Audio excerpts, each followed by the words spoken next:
안녕하십니까. 7월 14일 K나우 뉴스 첫 소식입니다. 미국에서 최초로 처방전 없이 먹는 피임약을 약국과 슈퍼마켓, 온라인 등에서 구매가 내년부터 가능해질 것으로 보입니다. 13일 식품의약국 FDA는 먹는 피임약을 처방전 없이 구매가 가능하도록 승인했습니다. 카운터탑에서 구매 가능한 피임약 오필은 페리고가 최근 인수한 제약사 하라파마가 생산하는 제품입니다. FDA 연구센터 책임자인 패트리지아 카바조니는 승인을 통해 미국의 수백만 명의 사람들이 처음으로 처방전 없이 경구 피임약을 사용할 수 있게 됐다고 밝혔습니다. 그간 미국은 의사와 상의하에 적절한 피임 방법을 선택하라며 처방전을 요구했었습니다. 다만 응급사후 피임약만 처방전 없이 구입이 가능했습니다. 100개 이상의 나라들에서는 피임약은 이미 처방전 없이 판매가 되고 있었는데요.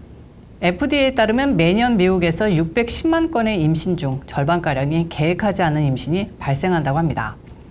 따라서 FDA는 처방 없는 피임약 구입이 의도치 않는 임신을 줄일 수 있다고 보고 있습니다.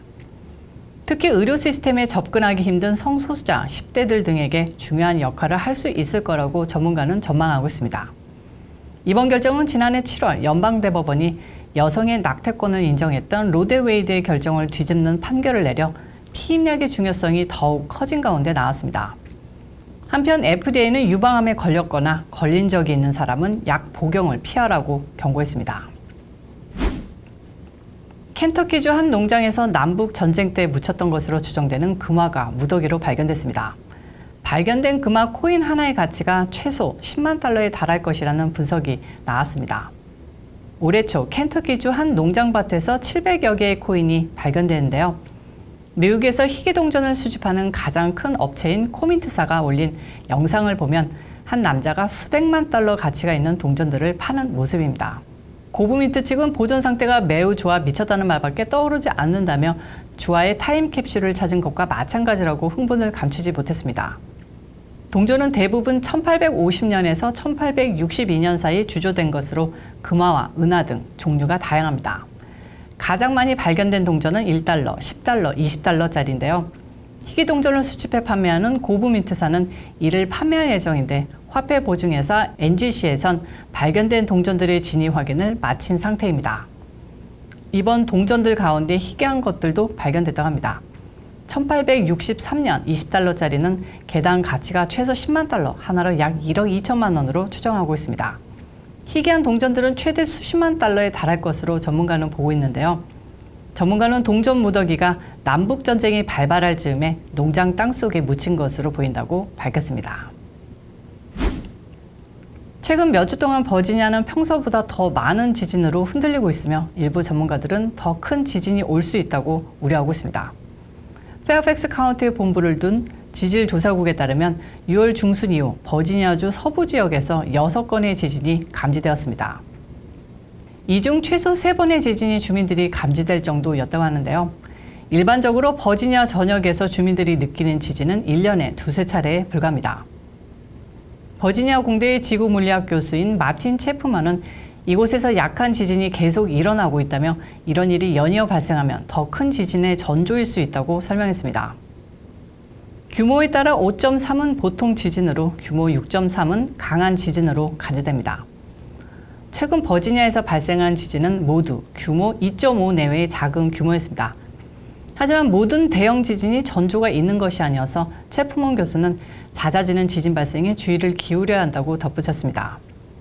한편 2011년 버지니아주 지역에서 발생한 규모 5.8 지진이 발생해 최소 7억 달러가량의 재산 피해가 발생하기도 했습니다. 당시 지진으로 워싱턴 기념비와 대성당 석조 건물의 손상이가 2년 가까이 보수 작업을 했어야 했습니다. 프린스 조지스 카운티 북부로 가는 그린라인을 이용하는 메트로 고객들은 여름이 끝날 때까지 이용에 불편이 예상됩니다. 철도 시스템 업그레이드를 위해 일부 역이 폐쇄될 예정인데요. 메트로는 7월 22일부터 9월 4일까지 그린라인의 웨스트 하얏츠빌, 하얏츠빌 크로싱, 칼리지 파크 MD, 그린벨트역이 주요 공사를 위해 폐쇄된다고 발표했습니다. 메트로는 철도 시스템 기술 향상으로 광섬유 케이블을 설치하기 위해 이 4개의 역을 폐쇄할 것이라고 말했습니다. 이에 메트로 측은 승객들에게 출퇴근 시간을 계획할 것을 권고했습니다. 22일부터 일부 지역을 폐쇄하지만 7월 22일과 23일에 그린라인을 타고 포트 토튼으로 가는 승객은 여전히 레드라인을 통해 역에 도착할 수 있습니다. 다른 모든 날짜에는 무료 셔틀 서비스를 이용하여 그린라인 공사를 우회할 수 있다고 밝혔습니다. 그린라인의 일부 운행 중단은 메트로의 주요 건설 프로젝트 중 하나인데요. 이 영향으로 오렌지라인과 실버라인의 일부도 폐쇄됐었는데 오렌지라인의 비엔나와 던로링역은 월요일부터 재개될 예정입니다.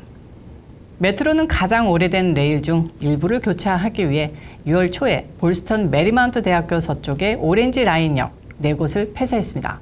이달 초에는 이스트 및 웨스트 폴스 처치역은 재개됐습니다. 그동안 여러 차례 넘어지거나 비틀거려 백악관 관계자들은 물론 국민들의 우려를 자아냈던 조 바이든 대통령이 또 한 번 비틀거렸습니다. 그의 비틀거림으로 그의 건강 문제에 대한 우려가 다시 제기되고 있는데요. 유럽 방문 중인 바이든 대통령은 13일 핀란드 방문을 마치고 귀국하기 위해 헬싱키 공항에서 전용기인 에어포스 1에 오르다 계단에서 비틀거리는 모습이 포착됐습니다.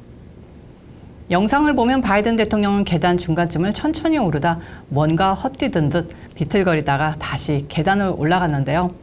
이번의 실수는 지금까지의 실수들보다는 약하지만 워낙 바이든 대통령의 실수에 또다시 언론의 집중 조명을 받았습니다. 바이든 대통령은 핀란드 방문 전 영국에서도 특이한 비행기 계단차가 에어포스 1 착륙에 동원돼 화제가 됐습니다. 9일 영국 런던의 스탠스테드 공항에 에어포스 1이 착륙해 바이든 대통령이 내릴 때 계단 중간 2군데에 계단에 주의하세요라는 큼지막한 문구가 붙어 있는 모습이 목격됐기 때문입니다. 굳이 비행기 계단 차에 그것도 2군데나 그런 문구가 붙어 있는 모습에 관심이 쏠리면서 바이든 대통령 비하 논란도 제기되는데요. 하지만 계단에서 자주 넘어지는 바이든 대통령을 위한 특별 배려였다는 추측입니다. 또 스탠스테드 공항 측은 이 같은 문구를 미국 공군이 준비했다는 말도 나왔습니다. 한편 80세의 고령인 바이든 대통령은 취임 석 달째인 2021년 3월 에어포스 1을 오르다 여러 번 넘어지듯 휘청거리는 모습을 보여 언론의 집중 조명을 받았습니다. 지난달 1일엔 콜로라도주 콜로라도 스프링스의 공군 사관학교에서 열린 야외 졸업식 행사에서 연설 후 자리로 돌아가다가 바닥에는 검은 모래주머니에 발이 걸려 넘어지기도 했습니다. 이상으로 14일 K나우 뉴스를 마칩니다. 시청해주신 여러분 고맙습니다.